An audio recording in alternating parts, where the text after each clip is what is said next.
Eu acompanho o CTPP, já coordenei CTPP ali desde por volta de 2010.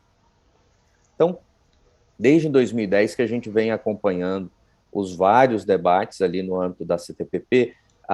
Eu coordenei diversos grupos de trabalho tripartite de elaboração de normas, enfim. E a gente que analisa e acompanhava ali a CTPP, já era um pleito antigo de trabalhadores e de empregadores, um momento que a comissão parasse, olhasse para todo o conjunto normativo, analisasse esse conjunto normativo de forma sistêmica e não de forma isolada, como era feito, e avaliasse a necessidade de se aprimorar esse sistema normativo. Isso daí a gente já vinha fazendo e já vinha discutindo ali no período de 2013, 14, 15. Num dado momento ali no meio da década, né, nós chegamos a construir uma proposta de norma de gestão. Por quê? Porque as bancadas de governo, trabalhadores e empregadores já discutiam aquela necessidade. Quando a gente busca nas atas das reuniões da CTPP, tinha ata lá de 2007, Alexandre, 2007, em que o ministro de Estado do Trabalho da época participou de uma reunião da CTPP e ele falava da importância de se ter simplificação, de se ter desburocratização das normas. O que a gente foi fazendo, né?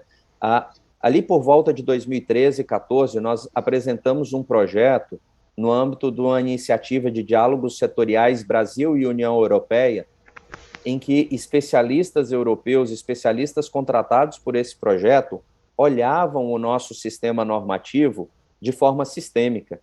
E isso foi gerando acúmulo, né? Ninguém conduz um processo de revisão robusto como esse que nós conduzimos se você não tivesse acúmulo.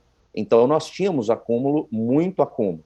O que nós observamos? E aí é importante olhar cenários. Desde 1970, desde a década de 70, o Brasil vem reduzindo as suas taxas de acidentes. Vem reduzindo substancialmente. Todos nós sabemos que como a taxa de acidente lá em 1970 era muito alta, com uma pequena dose de remédio, você conseguia reduzir essa taxa. Por quê? Porque eram questões muito evidentes, muito óbvias. Ao longo do tempo, nós seguimos reduzindo, e quando a gente olha para o período de 2000, tanto é que quando a gente olha no período de 2013 a 2019, nós observamos a redução de 20% das taxas de acidente de trabalho e redução de 20% do total de acidentes.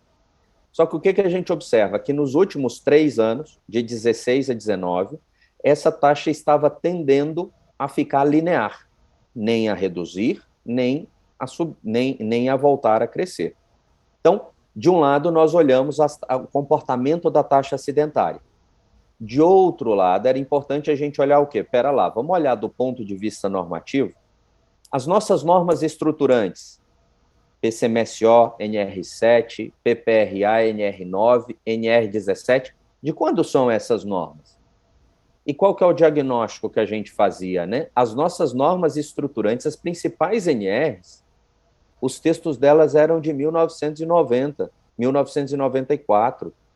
A NR17 era de 1990, ela era um texto construído para resolver os problemas, óbvio, de 1990, daquela realidade, e não na realidade posta hoje. A NR7, que era a norma do PCMSO, tinha só 15 indicadores biológicos de exposição, e com valores lá de 1994. Olha o quanto a ciência evoluiu, né, Alexandre?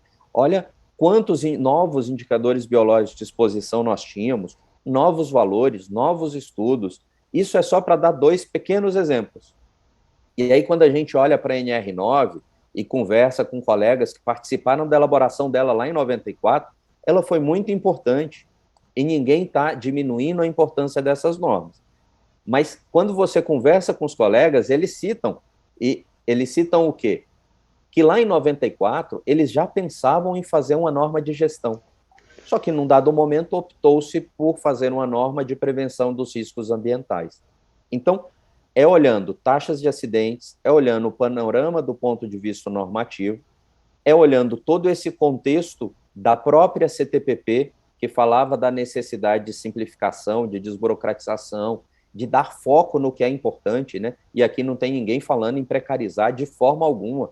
Agora, a gente precisa saber atacar o que é mais importante para reduzir os acidentes de trabalho. Então, diante de todo esse contexto, daí inicia-se ali em 2019, isso tudo conduzido no seio da Comissão Tripartite Paritária Permanente, com as representações dos trabalhadores e dos empregadores. A gente inicia esse processo de construção de revisão das NRs, né? E aí esse processo começa por onde? E isso é muito marcante. Qual foi a primeira NR completamente revista ali em 2019? A NR 12. E aí, Alexandre, você é um cara que acompanha a segurança e saúde no trabalho. Eu costumo dizer que a NR 12 não foi um ano de briga, de divergência, não. Foi a década. Foi a década de divergências em relação à NR 12.